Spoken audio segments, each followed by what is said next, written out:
নমস্কার। আজকে আমি দেখাবো তেল ছাড়া কচুরলতি কী করে করতে হয়। কচুরলতিটাকে আমি আগে কেটে ধুয়ে রেখে দিয়েছি। এই দিয়ে দিলাম কড়ায়, গ্যাসটা একটু বাড়িয়ে দিলাম, দিয়ে দিলাম নুন, দিয়ে এটা ঢাকা দিয়ে দিলাম। আমি এটা জল ছাড়া সেদ্ধ করব। এবার এটা একটু উল্টে দিতে হবে।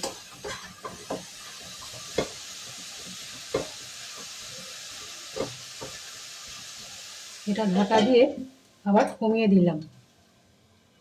গ্যাসটা কমিয়ে দিয়েছিলাম। এবার দেখি কীরকম সেদ্ধ হয়েছে।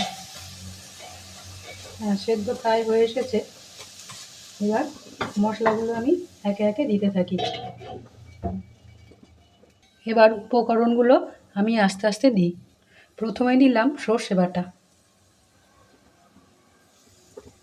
সর্ষে বাটাটা দিয়ে এই শিল ধোয়া জলটা আমি দিয়ে দিলাম। এবার একটু নেড়ে দিলাম। দিয়ে দিলাম পেঁয়াজ, রসুন, আদা, টমেটো আমি পেস্ট করে রেখেছিলাম সেইটা দিলাম। ভালো করে নাড়িয়ে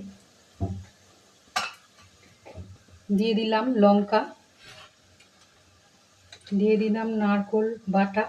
নারকেল কুচোনোর থেকে নারকেল বাটাটাই ভালো লাগে। দিয়ে দিলাম ধনে জিরে গুঁড়ো, দিয়ে দিলাম হলুদ। এবার এটা ভালো করে মিশিয়ে দিই।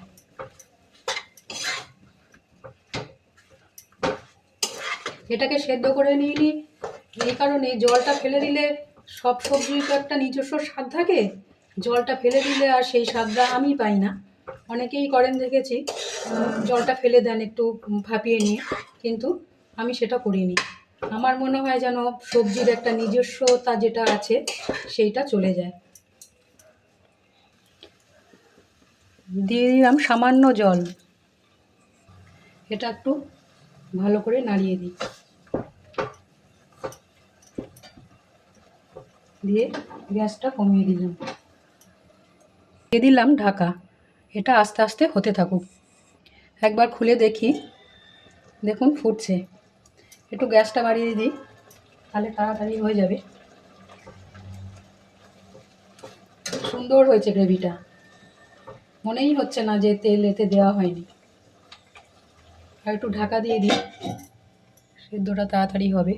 ঢাকাটা খুলে দিলাম, গ্যাসটা কমিয়ে দিলাম। এবার লেবুর রসটা ওপর থেকে দিয়ে দিলাম।